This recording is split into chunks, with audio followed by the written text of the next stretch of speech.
خواتین و حضرات، اسلام راہ ہدایت ہے، اسلام راہ نجات ہے اور دنیا کے تمام انسانوں کے لیے دائمی سچائی بھی ہے۔ ہدایت کب، کہاں، کس کے مقدر میں لکھی ہے یہ کوئی نہیں جانتا۔ ہم نے بالکل آخری سانسوں پر لوگوں کو اسلام قبول کرتے دیکھا ہے۔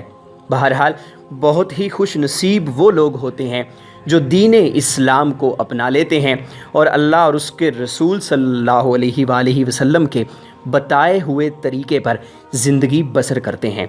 دوستو، آج آپ کو ریئیکشن کڑی یوٹیوب چینل کی آنر کی کہانی سنائیں گے۔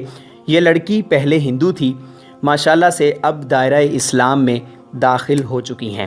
ہوا کچھ یوں کہ یہ میری بہن اپنے چینل پر مختلف ویڈیوز پر ریئیکشن دیتی تھیں۔ ایک دن کسی ویور نے انہیں سورہ الرحمن پر ریئیکشن دینے کو کہا۔ ریئیکشن کڑی بتاتی ہیں کہ سورہ الرحمن پر جیسے ہی انہوں نے ریئیکشن دینا شروع کیا تو ایک سکون سا محسوس ہوا۔ ایسا لگا کہ جیسے مجھ پر سحر طاری ہو گیا ہے۔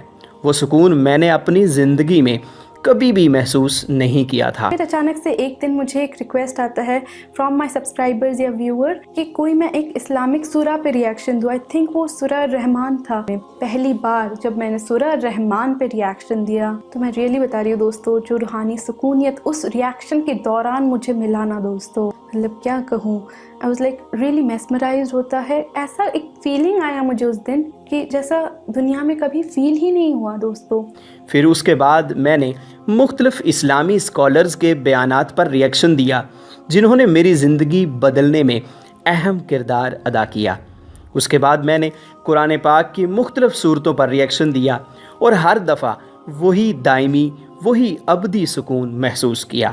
مختلف قرآنی صورتوں اور اسلامی اسکالرز کے مختلف بیانات پر ریئیکشن دینے کے بعد مجھے بہت سارے سوالوں کے جواب مل گئے کہ زندگی کیا ہے، آفٹر لائف کیا ہوگا، یہ سب چیزیں مجھے سمجھ آنا شروع ہو گئیں۔ بس یہیں پر میری ہدایت کا سفر عروج پر پہنچ گیا۔ مجھے میرا اللہ مل گیا، میں نے اس جہان کی سچائی پا لی۔ سبحان اللہ۔ پھر دھیرے دھیرے بہت ریکویسٹ آیا اور زیادہ سورہ پہ کرو۔ پھر میں نے سورہ ملک سنا، سورہ نیسا، بہت سارے سوراز پہ بھی میں نے سنا۔ جیسے ہوتا ہے نا، ریکویسٹ آتے ہیں تو پہلے تو کوئی بھی ریئیکشن چینل ہوتا ہے they will search on that video, تو میں ایسے ہی اسلامک بہت سارے ویڈیوز ایسے سرچ کر رہی تھی۔ پھر ایک دن مولانا طارق جمیل سر کے موت کا منظر کا بیان سنی میں، اوکے، اینڈ دیٹ ٹو اس میں نے ریئیکشن دیا تھا۔ تو وہ سننے کے بعد نا میرے کو ایسا لگا کہ بچپن سے جو کویشچن کا میں آنسر ڈھونڈتی ہوں وہ کافی حد تک مجھے ملا اس بیان میں۔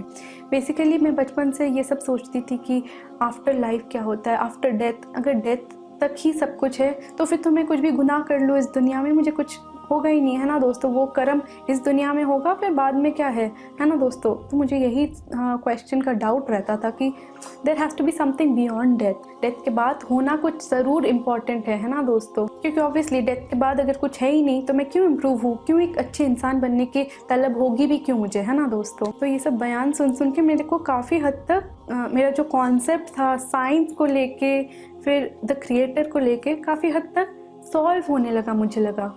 اللہ تعالیٰ میری اس بہن کو ثابت قدمی عطا فرمائے اور نیک اعمال کرنے کی توفیق عطا فرمائے، آمین۔ دوستو، دین اسلام کو آپ جتنا پرکھو گے، جتنا کھوجو گے، اس کی سچائی اتنی ہی کھل کر آپ کے سامنے آئے گی۔ اللہ رب العزت سے دعا ہے کہ ہمیں بھی اچھے اعمال کرنے کی توفیق عطا فرمائے، آمین۔